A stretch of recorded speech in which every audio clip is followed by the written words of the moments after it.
ഇന്ന് പുലർച്ചെയുണ്ടായ ശക്തമായ മഴയിലും കാറ്റിലും കുമ്പളം മരാമത്ത് PWD റോഡിൽ KSEB സ്ഥാപിച്ച പോസ്റ്റ് റോഡിലേക്ക് മറിഞ്ഞാണ് അപകടം സംഭവിച്ചത്. പുലർച്ചെ ക്ഷേത്രത്തിലേക്ക് പോകും വഴി മരട് ക്ഷേത്രത്തിലെ ശാന്തിയായ സുരേഷിനാണ് ആദ്യം അപകടം സംഭവിക്കുന്നത്. പനങ്ങാട് പോലീസ് ഉൾപ്പെടെ എത്തി ഇയാളെ തൊട്ടടുത്തുള്ള സ്വകാര്യ ആശുപത്രിയിൽ പ്രവേശിപ്പിച്ചു. പിന്നാലെ നോർത്ത് പള്ളിയിലേക്ക് പോകും വഴി അരൂർ സ്വദേശിയായ ഉസ്താദ് അബ്ദുൾ ഗഫൂറിനും പോസ്റ്റിലിടിച്ച് ഇതേ സ്ഥലത്ത് അപകടം സംഭവിച്ചു. സംഭവസ്ഥലത്ത് വെച്ച് തന്നെ ഇയാൾ മരണപ്പെട്ടു.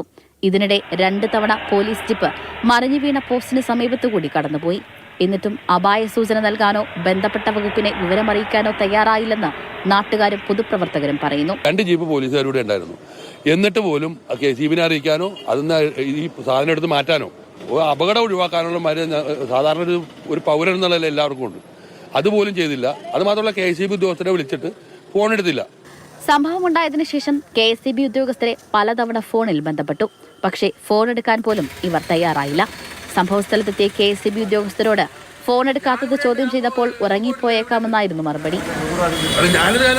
ഒരു സാമാന്യ മര്യാദ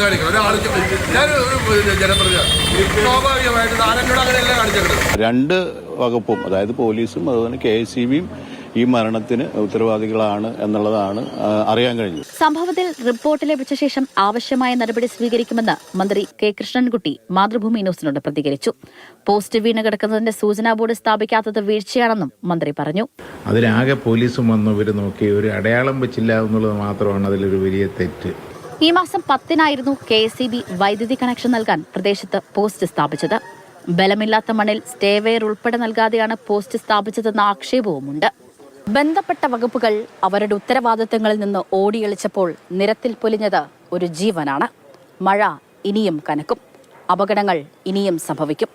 അനാസ്ഥ മൂലം പൊലിഞ്ഞ ജീവന് ആരുത്തരവാദിത്വം പറയുമെന്നാണ് ജനങ്ങളുടെ ചോദ്യം.